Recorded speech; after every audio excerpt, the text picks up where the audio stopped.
Good evening. Welcome to Wednesday Night Live.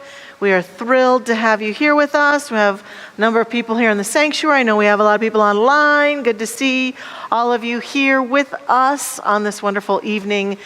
We have a lot we're celebrating. There's something about the Avs, and there's a big Stanley Cup final. And Nathan, who's a big fan, he pasted on there, champions. So we have altars to all sorts of things here at Mile High Church. And to sports is one of the things that we enjoy very much. So congratulations to the Avalanche. And I'm happy that they finally won that thing, because now maybe more people will be at church on Wednesday nights, right? So that's a good thing too. We are so thrilled to have our wonderful band with us. Well, no, we don't have a band. We have a band of two actually tonight.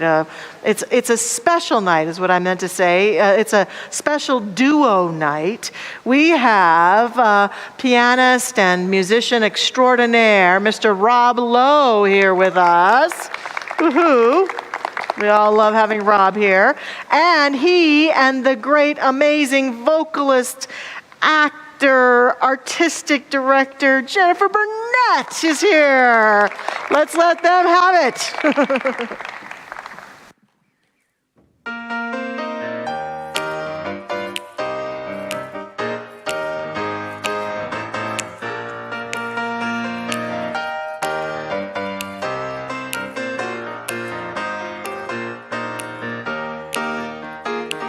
Spent a lifetime trying to fix everybody else, yeah, I learned the tricks. But I fell to pieces trying to make you whole, 'cause I'm not that powerful. On the ship of life where I was born, somehow I thought I could calm the storm. Cruise director, I got into the road, but I'm not that powerful. What was I thinking? Believing I was in control. Confused and delusional. No, I'm not that powerful. It makes you tired when you think you're in charge of all your family and the world at large. That's too much work for one little soul, 'cause I'm not that powerful.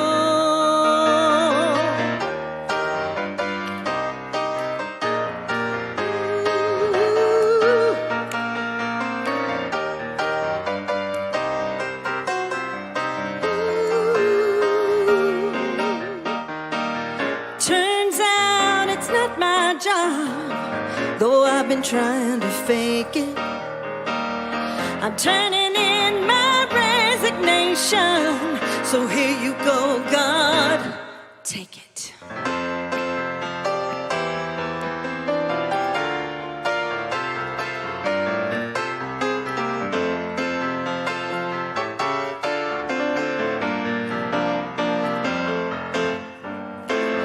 What was I thinking? Believing I was in control. Confused and delusional. No, I'm not that powerful. I'm feeling peaceful now, I'm so relieved. It's like my heart can finally breathe. I'm turning over things that I can't hold, 'cause I'm not that powerful. I'm not that powerful. No, I'm not that powerful. No, I'm not. I'm not that powerful.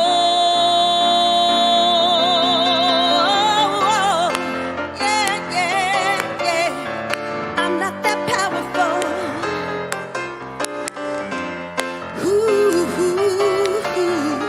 I'm not that powerful.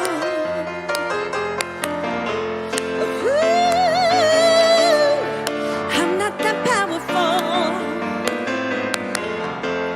Yeah, yeah, yeah. No, I'm not that powerful.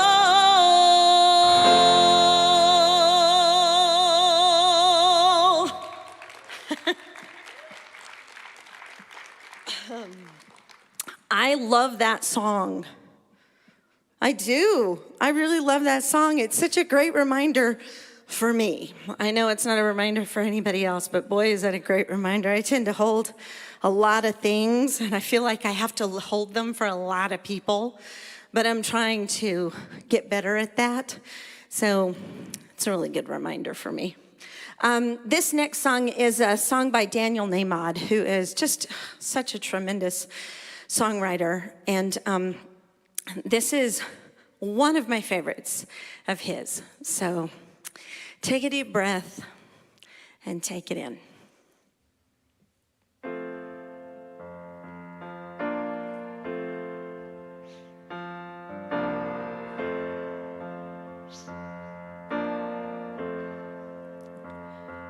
Get ready, my soul.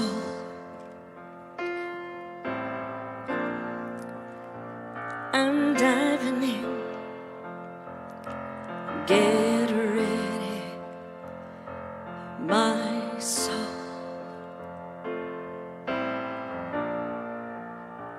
I'm diving in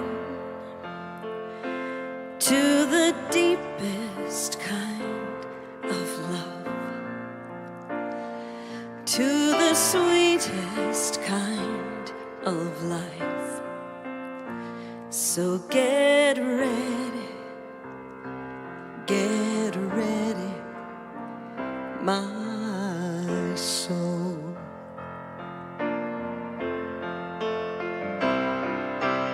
Everything I've ever done, everything I've ever seen, everything I've lost or won, everything I've ever dreamed has brought me here to this present moment, here to a new beginning, here, and I'm seeing life so clearly now. So get ready, my soul.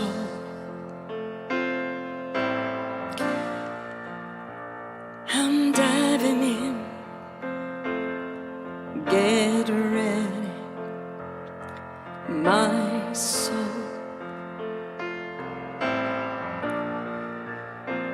I'm diving in to the deepest kind of love, to the sweetest kind of life. So get ready, my soul. And here I go, deeper, deeper, deeper than I've ever been before. Here I go,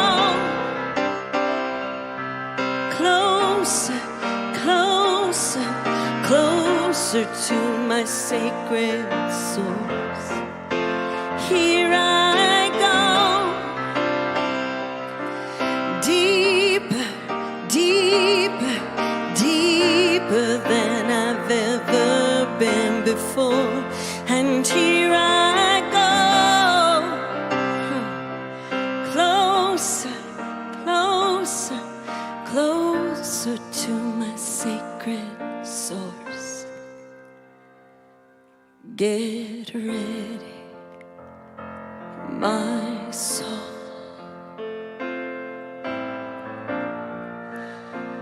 I'm diving in.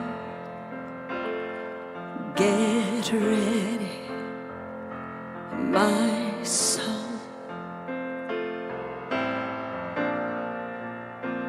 I'm diving in to the deepest kind of love, to the sweetest kind So get ready, my soul. Get ready, my soul.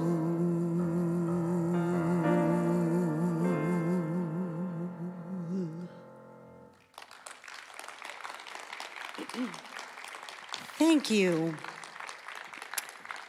so very much.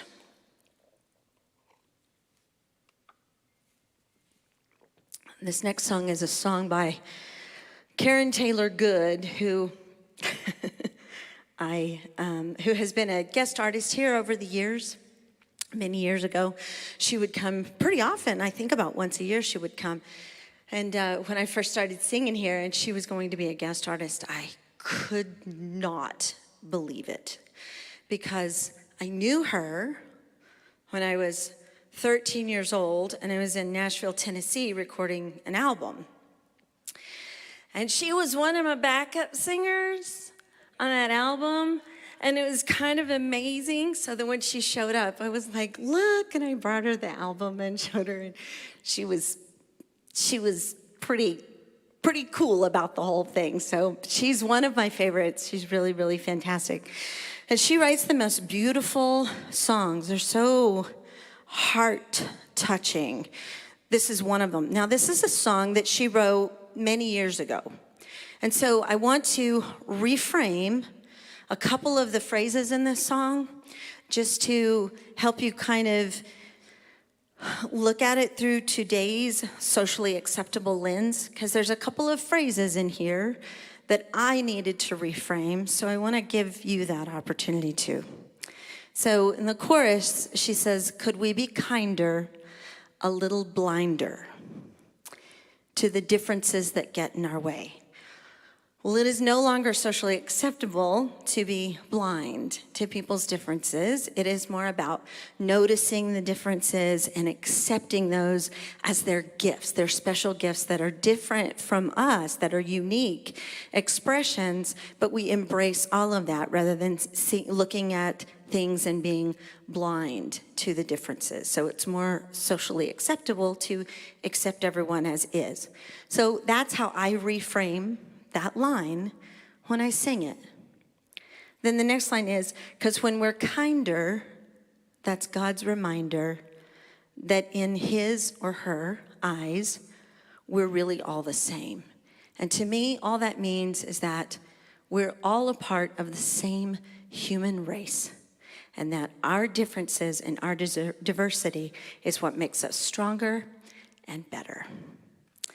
So I hope you can hear this song. Thank you. I didn't want to not do this song because of those lines, because the song has such a beautiful message. So I hope you enjoy it.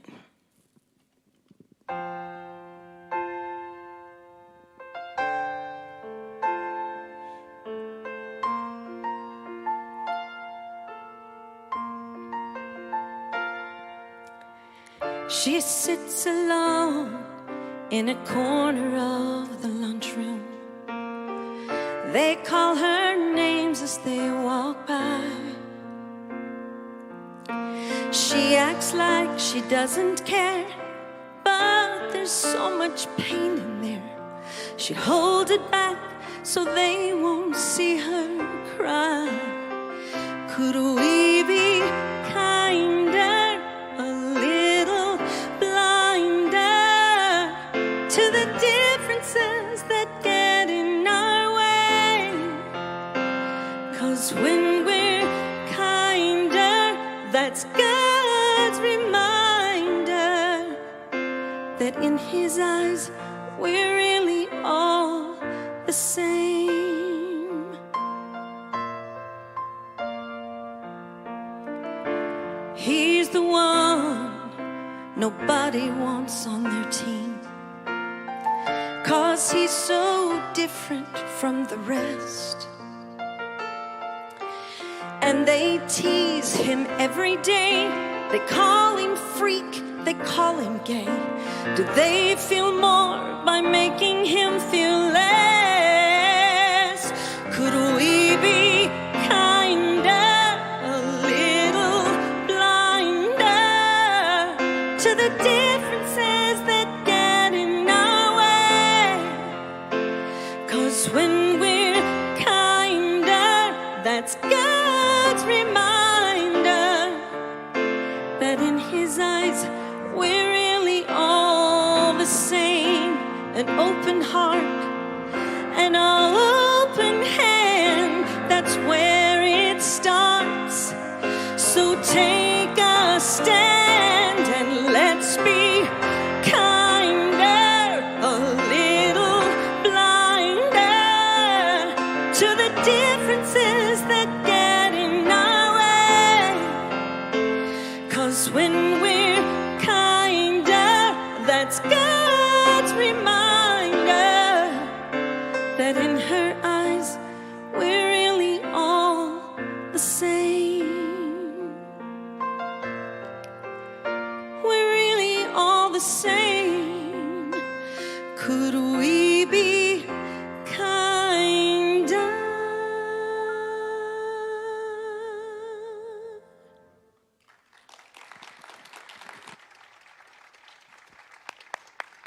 Oh, thank you, Jennifer. That's a really great, beautiful song. Perfect for the message. And I will say that one of my most favorite lunches I've ever eaten in my life was Mexican food with Karen Taylor Good and Karen Drucker. Both together. It was cray-cray. They are the best. Uh-huh. They're just the best people. They They're really are. good people. Oh, they are. We had a blast. It was a lot of fun. And that's one of my favorite songs of hers, so thank you. Well, I am happy this evening to step into this beautiful energy that Jennifer provided for us, Jennifer and Rob. Thank you so much to both of them, to bring you some work from the beautiful, amazing, talented Brene Brown, whose latest book, Atlas of the Heart, has captivated many of us. Just by way of brief introduction, this work is a work that Brene dedicates to helping us to navigate, understand, and be able to articulate more clearly about feelings and emotions.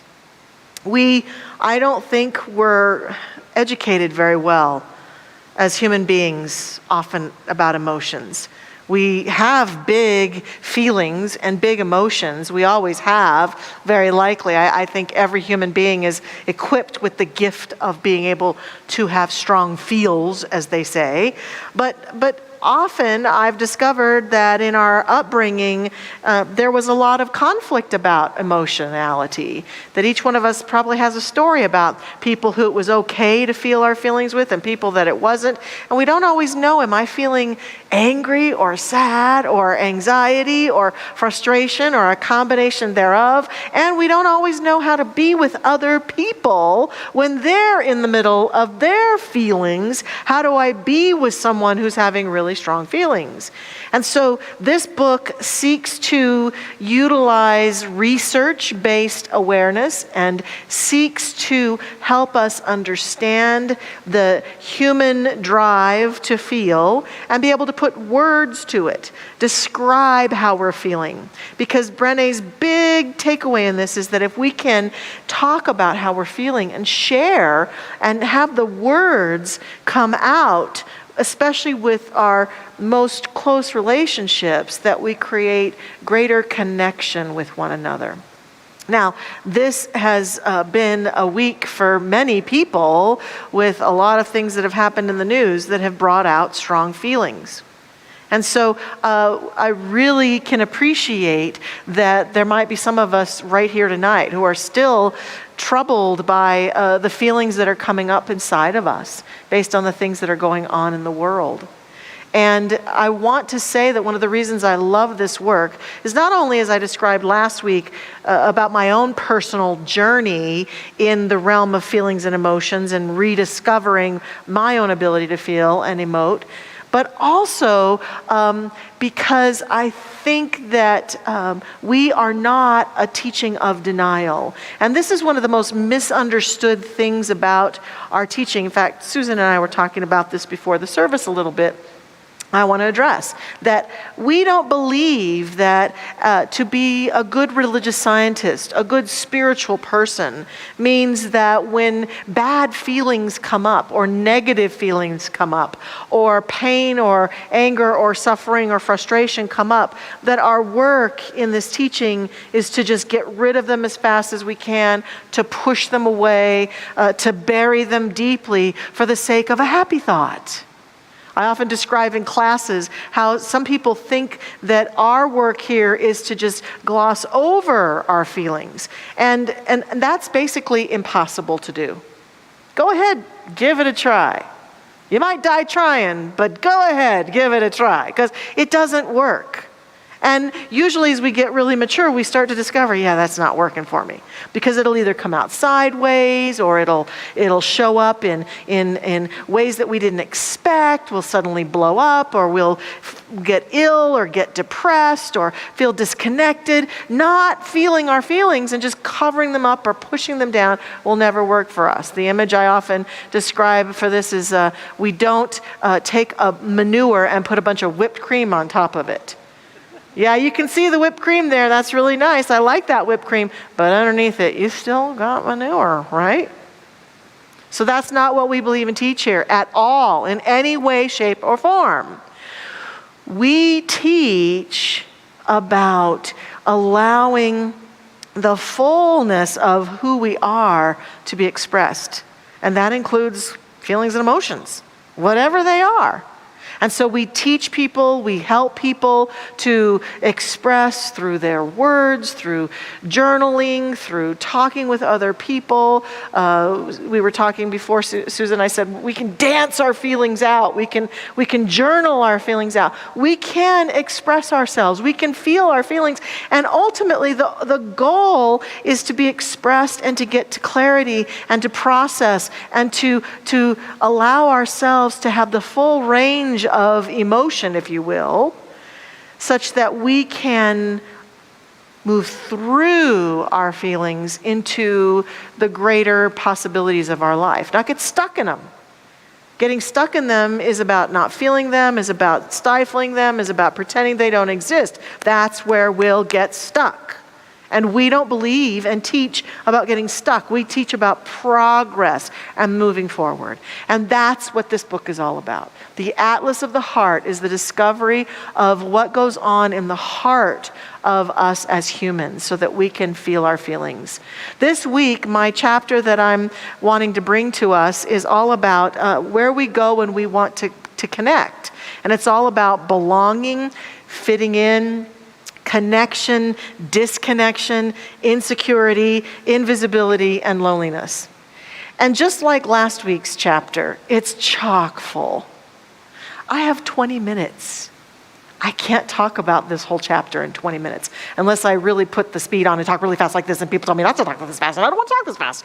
So I'm going to talk normal, and I am at normal rate, and I'm going to confess to you that I'm not going to get to all those words, that you're going to have to go read the chapter yourself if you want the whole thing. I've picked a few key things that I think really resonated with me, and I really think that a huge thing for human beings is that word belonging. And here we are in a church, in a spiritual community, a spiritual center, where I think we're here, a lot of us, because we either feel a sense of belonging, or we want to have a greater sense of belonging, or we want to nurture our sense of belonging. And so belonging is important to us.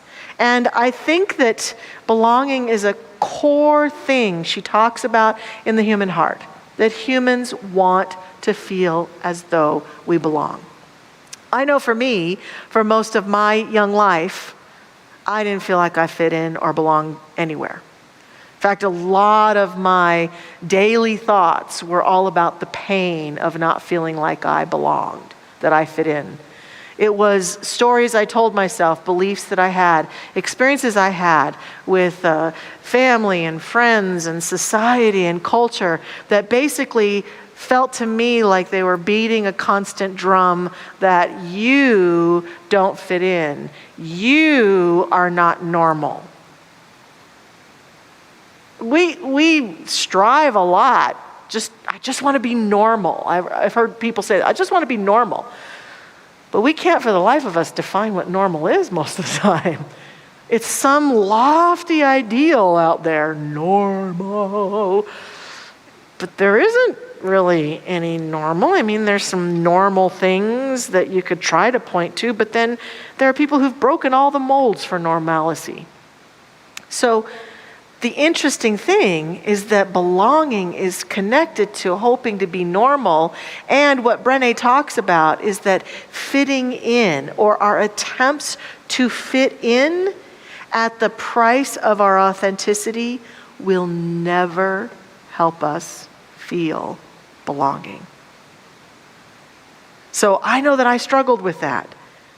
Brene points out in this chapter, any discussion of belonging has to start with acknowledging that love and belonging are irreducible needs for all people, and in the absence of love and belonging, there's always suffering.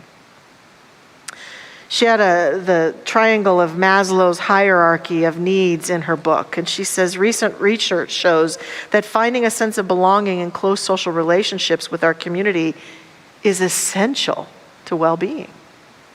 So we've got this initiative this year, health and well-being here at Mile High Church. So I feel like this chapter, this conversation, fits in with what we're all about this year, fits in with the importance of belonging so that we can not feel that sense of suffering. And so I invite us to be in this conversation together with an intention to clarify where it is we feel we belong. And if we don't feel like we belong anywhere, I've got some tips at the end for belonging and connection. And I think that it's an important topic throughout regular life, but of course in the last couple years, we've all been so challenged because we've suffered by being caught up in being home alone, many of us, and being isolated and feeling lonely, which I'm going to talk about later, and feeling disconnected. And it can mess with our sense of belonging. Like our sense of belonging may have even been disrupted. There was for a year, nobody came to church for a year. And so that place that many of us feel we belong was disrupted. Couldn't see family, disrupted. Couldn't see friends or shouldn't see friends, disrupted. And so that sense of belonging has been greatly challenged for us. So I would really invite us to take a look at it because we're coming out of the darkness of that and stepping back into it. So here are the most important quotes I feel from this chapter that I want to share, and they have to do with belonging. And I just alluded to them a moment ago. She says, true belonging is the spiritual practice of believing in and belonging to yourself. Did you hear that? Belonging to yourself so deeply that you can share your most authentic self with the world and find sacredness in both being a part of something and standing alone in the wilderness. True belonging doesn't require you to change who you are. It requires you to be who you are. Oh, I'm getting chills when I say that. I'm going to repeat that. True belonging doesn't require you to change who you are. It requires you to be who you are. She goes on to say, because we can feel belonging only if we have the courage to share our most authentic selves with people. Our sense of belonging can never be greater than our level of self-acceptance. I know that part of my struggles with belonging, I can see through this, was that I didn't accept myself. I came to some story that there was something wrong with me, dysfunctional, broken, not right about me. So I led in every relationship with that belief about myself because I didn't belong to myself. And so I found it really hard to find belonging Because it was almost like, hey, here I am, this broken, messed up person. Can I belong here? Can I belong here? Can I belong here? And the energy of that in my field and in my consciousness and in my words and in my actions caused me to not be able to feel that or create often that sense of belonging. And so the reality is that we can't ever feel belonging if we're betraying ourselves. If we're betraying who we are, our ideals, our values, our most cherished concepts of what it means to be ourselves. And so it's a mistake to think that belonging is simply joining, that just because I join something, I'm going to feel a sense of belonging. That's not how it works, is it? I'm sure we've all joined groups and situations and different families and classes and all sorts of things where we joined, but we just didn't ever feel like we belonged. There's something that has to happen in us, some willingness within us that has to occur. It's a practice then. Belonging is a practice that requires us to be vulnerable and bring our true selves, our authentic selves, into the situation, which can be very uncomfortable because we risk rejection. It can be very uncomfortable because we risk feeling awkward and vulnerable. We may not even feel safe being our true self in certain situations. But she repeats over and over and over in this chapter, that is the only way we're going to be able to ever have a sense of belonging, is stepping into places and bringing our authentic self with us and sharing who we really are. We have to be willing to be authentic, to feel belonging, which then is all about connection. When I'm authentically myself, then I feel a sense of connection to myself and to the people and the group that I'm with. And so the researchers, the thing that's so amazing about this work, again, is it's research-based material. They've studied about true connection and true disconnection. And so the researchers talk about how connection is defined as the energy that exists between people when they feel seen, heard, and valued, when they give and receive without judgment, and when they can derive sustenance and strength from a relationship. That fosters connection, which then also fosters belonging. Now, the other thing that's important about the research is feeling disconnection, they say, I thought this was an interesting word, is normative and inevitable in relationships. They occur when one person misunderstands, invalidates, excludes, humiliates, or injures the other person in some way. Acute disconnections occur frequently in all relationships. If they can be addressed and reworked, they are not problematic. In fact, they become places of enormous growth. So here's the thing that she's saying. This is important. I have an important relationship in my life. I feel connected. I feel a sense of belonging with this person. Something happens. They say something, I say something, I make a mistake, I do something that I didn't mean to do, or I say something that they're not happy about, or I do something that they're not happy about, and there's a disconnect. How many of us, when that disconnect happens, goes, that's it, it's all over. It's just, I'm out. We had a disconnection. You and I, we're so connected, and now we're disconnected. I'm sure he's going to leave me. I'm sure that's the end of our relationship. It's over. But the truth is, and I'm looking at my husband because I know that we struggle with this when we get into a conflict or something, that we've both described that when we're in conflict that's been unresolved, that we struggle because we don't feel connected. But the thing is, people who are connected work to get reconnected. That she's saying, having those moments in every relationship with people you are in love with your family, with people, with friends, with people you work with humanity in general, to feel disconnect and to have moments of disconnect, you're normal. You're not abnormal. Remember in Young Frankenstein, that brain, abnormal. You're not abnormal if that occurs. You're normal.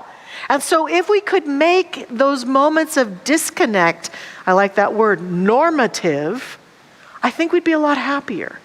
We'd feel a lot more fulfilled. And we could say to ourselves, okay, we could acknowledge, just like Ken and I have to, okay, we're feeling a little disconnect. Let's sit down and work on it. Let's talk about it. What's going on for you? What's going on for me? And that we can reestablish that connection often by simply being our authentic self and sharing the truth about ourselves. And she says one of the most important learnings to come out of the research for this book is how to recognize, name, and talk about feelings of disconnection. That when we can do that, we can be masters of belonging and connection. She also talks about how important this is because the research shows that feeling disconnection often is associated with social rejection and exclusion or social isolation, but that the reality is that these feelings of disconnect actually are associated with the same neural pathways in the brain as physical pain. Has anybody ever felt so disconnected from someone it hurt? Physically hurt? I know I have.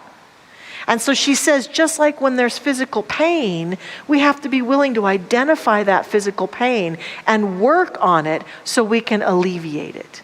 So if we're feeling disconnected, if you're feeling disconnected from society, from the world, from people, and it feels like physical pain, you're right. That's how your brain interprets it. But there's invitations to get connected. Now, she says there are some watch-outs when it comes to disconnection. I'd like to share those two watch-outs. First of all, she says when we're feeling disconnected, we are tempted to hide parts of ourselves from people. We're tempted to not be our authentic self. And then we just perpetuate the disconnect, don't we? I often talk about how I was a master at many times at putting forth some image of myself that wasn't really my true self, hoping that you would like that or love that image of me, but then I could never really feel truly loved because I wasn't really being myself. So I was hiding my own thoughts, I was hiding my own feelings, I was hiding my own truth, and then feeling so disconnected. She says that can exacerbate our sense of disconnect, that we have to learn to get beyond that and to be willing to be courageous and vulnerable enough to put our true selves forward and not hide how we're feeling or what we're thinking or what's going on. So that's the first watch out that can make disconnect worse. The second one is perfectionism. I won't ask you to raise your hand, but I bet there's some of us in here that are perfectionists. We need everything to be perfect. We want it to be perfect, every little thing. And she says that perfection and social, there is actually a perfectionism and social disconnection model. And the research shows that people who are high in the perfectionistic trait scale behave in ways that cause perceived and actual exclusion and rejection by others. In other words, people are intimidated by perfectionistic tendencies. People know if you expect them to be perfect and they know they're imperfect, they might not want to be in a relationship with you because it's just like, I'm never going to be able to please that person. I'm out, right? They know that about us. And so she talks about we have to temper our perfectionistic tendencies and allow people to be their authentic self even when they're not perfect. That humans will be imperfect. Have you noticed that? Humans are imperfect and humans will do imperfect things and they might actually mess with your sense of perfectionistic needs, and that can become charming if you will allow it and actually be a point of deeper connection. And to watch it for ourselves because we may be hiding out in perfectionism thinking that we're doing people a great service by helping them be better, but really we're pushing them away. And so she says this is sometimes a source of where we get disconnected. And so we have to learn to deepen into our authentic self and have belonging. She goes on in this chapter to talk about some really important things, insecurity and invisibility, but I want to close with a word about loneliness. I chose loneliness because I know that after coming out of this pandemic, some of us might still be feeling a little bit isolated and alone, and that there's nothing wrong with feeling alone, but that it does have impact, and that if we're feeling lonely, we need to really work on feeling connected again. Now, there's a difference, of course, between alone, right? And lonely. Alone. Having alone time is not a bad thing, but feeling lonely brings with it that sense of isolation and disconnect. And she talks about a researcher named John Cacioppo, who founded the field of neuroscience and fundamentally changed the way researchers and clinicians understand loneliness, and says that he and his colleague William Patrick define loneliness as perceived social isolation, and that we feel and experience loneliness when we feel disconnected, and we might have been pushed out of a group, or we feel a sense of a lack of belonging. And at the heart of it is the absence of meaningful social interaction, an intimate relationship, friendships, family gatherings, and so on. And studies, of course, indicate that people don't feel less lonely by having thousands of friends on Facebook or TikTok. That doesn't alleviate loneliness. It gets alleviated by everything we've been talking about, authentic connection. So as you can imagine, to work through these issues, I've got a few suggestions for us. This week, I'm encouraging us to really consider evaluating our opportunities for greater belonging and connection, for alleviating our loneliness. The first thing that we often have to do that is to confess it. We have to tell somebody, I'm feeling kind of lonely. I'm feeling kind of disconnected. And to have someone that we could be authentic with about it. And I'm going to tell you the truth about that. Sometimes when we do that, people in our lives, they can't hear it because they're feeling it too. They're too distracted. If you got a friend who's got, 5 kids and a spouse or partner and a full-time job, and you go to them and say, I'm feeling lonely and disconnected, they might say, whatever.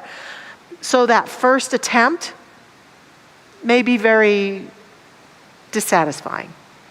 Don't stop.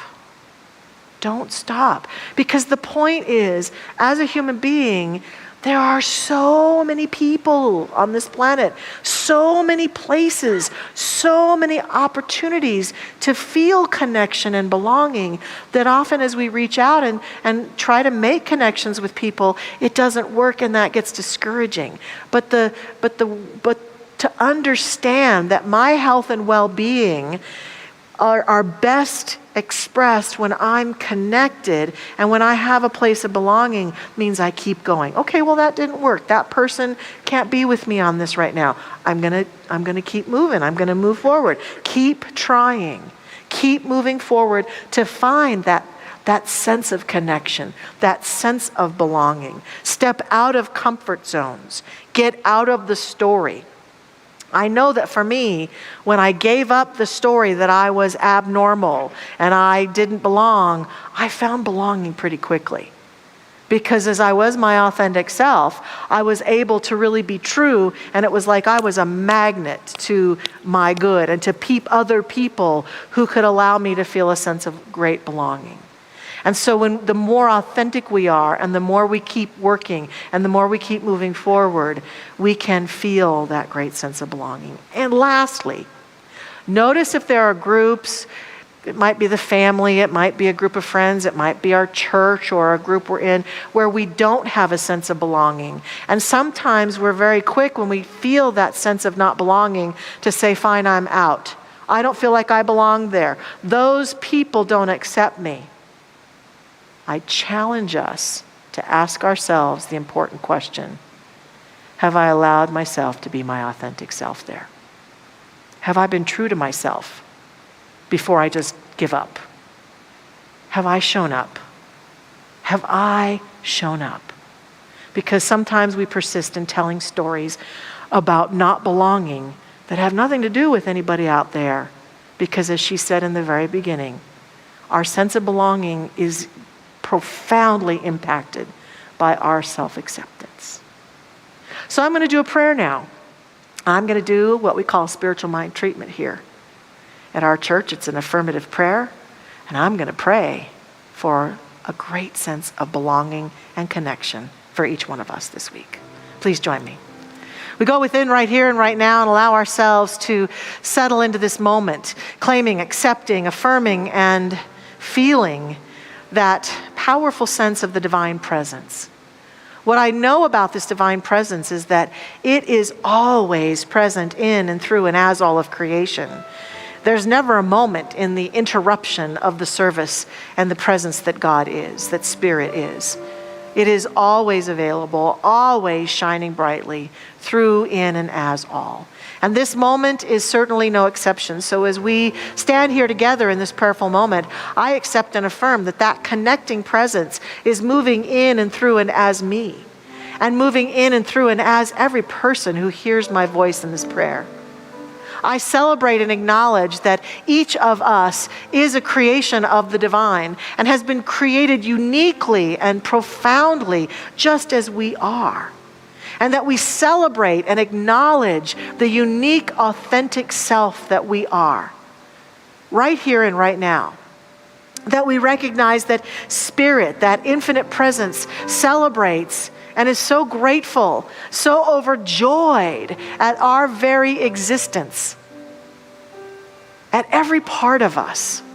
Our authentic self is a welcome self in the kingdom of God. And so here and now, I accept and affirm that as we go forth into that kingdom in any part of our life, we are uplifted by the awareness of this truth and courageous enough to allow ourselves to be our authentic self, to be the true self at the core of us, to be the authentic God presence that we are, bringing our unique talents, thoughts, our presence forward, trusting ourself, trusting our God, trusting our life, and knowing that as we do this, we are revealing to ourselves more and more of the places and people and groups where we can experience belonging and true connection. I accept and affirm that this is who and what we are right here, right now, always and forever. We belong. We belong. And I'm so grateful to see this, to affirm this, and accept this. I release this prayer into the action of that universal law. I let it go. I let it be. And so it is. Amen. Go out and belong. And so, as we contemplate this, as we allow this prayer to settle into us, we also invite the participation in that sense of belonging that we have here at Mile High Church. I know that because I feel that, I want this place to continue to thrive and be here for all of us and for all those who shall come in future generations. And so I am a part of the legacy of this place, giving and sharing of my gifts and talents, my time and my treasure. And so we invite you to do that now in our love offering. You can circulate your gifts a number of ways. You can text to give. You can go to our website. Even right here in the room, you can text to give. Those of you who are in the room, you can also give in the containers out in the lobby, and you can also anytime mail in a gift or a card. And we're so grateful for the abundance that's circulated in our community. And so as we prepare to give that gift and prepare to hear some amazing music from Rob and Jennifer, let's take a moment and please affirm with me. Please say after me, this gift I give is God in action. I circulate with love. I circulate with joy. Thank you, life. And so it is.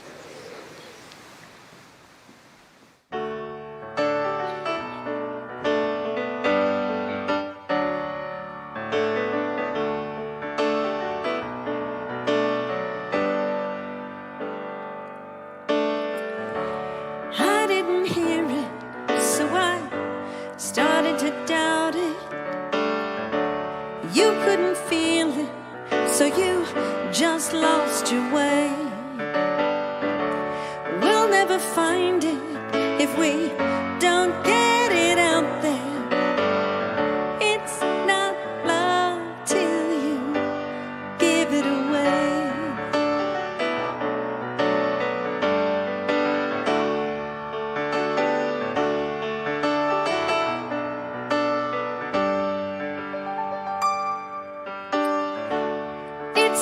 treasure you keep buried within you.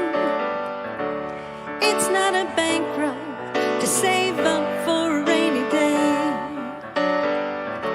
It's not like a lifeboat you don't use till you're sinking. It's not love till you give it away, give it away, give it away. It's not love till you give it away, give it away, give it away. It's not love till you give it away. Just let it grow, oh yeah. Just give it up, you still will have enough.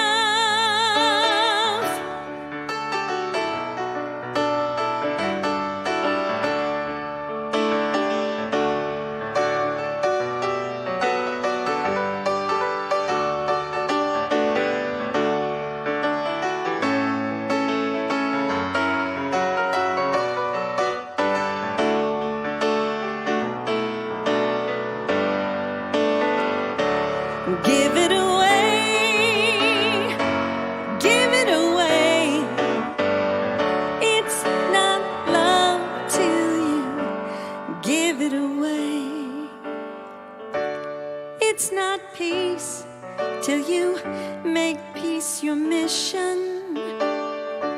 It won't heal till they hear what you need to say. It's gonna take faith, 'cause it's such a contradiction. It's not love till you give it away, give it away, just give it away. It's not love till you give it away, give it away, just give it away. It's not love till you give it away.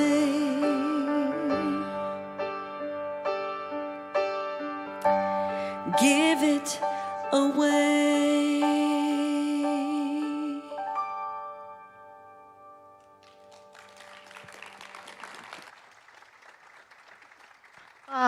Thank you so much, Jennifer Burnett and Rob Lowe.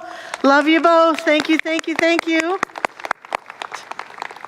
I want to put in a plug. I know I went over my talk a little bit, but I want to put a plug in for the Inner Child Journey. It's coming up in July 15th and 16th.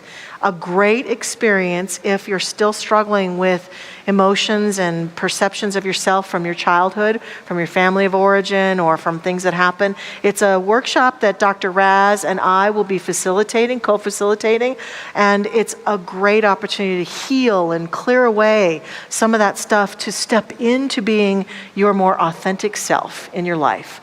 And so I have lots of scholarships for this. So if you're in a position right now where you feel like it's not going to fit in your budget, I want you to let me know. I will get you a scholarship. Don't let that stop you. We would love to have you join us for that.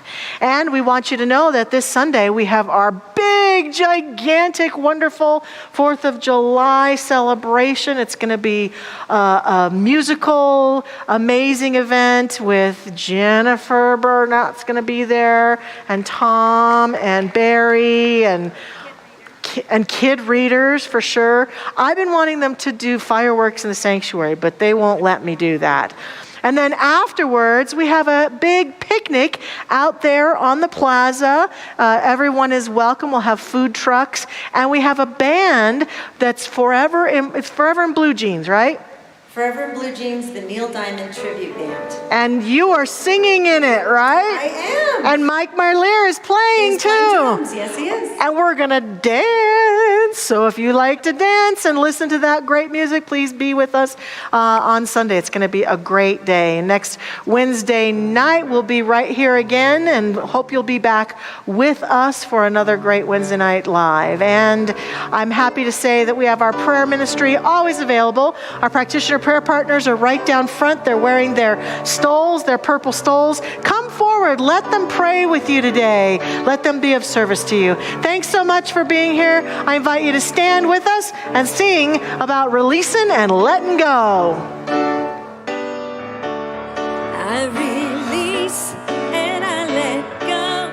I let the Spirit run my life, and my heart is open wide. Yes, I'm only here for God. No more struggle, no more strife. With my faith I see the light. I am free in the Spirit. Yes, I'm only here for God. I release and I let go. I let the Spirit run my life, and my heart is open wide. Yes, I'm only here for God. No more struggle, no more strife. With my faith I see the light. I am free in the Spirit. Yes, I'm only here for God. Good night, everyone. See you on Sunday.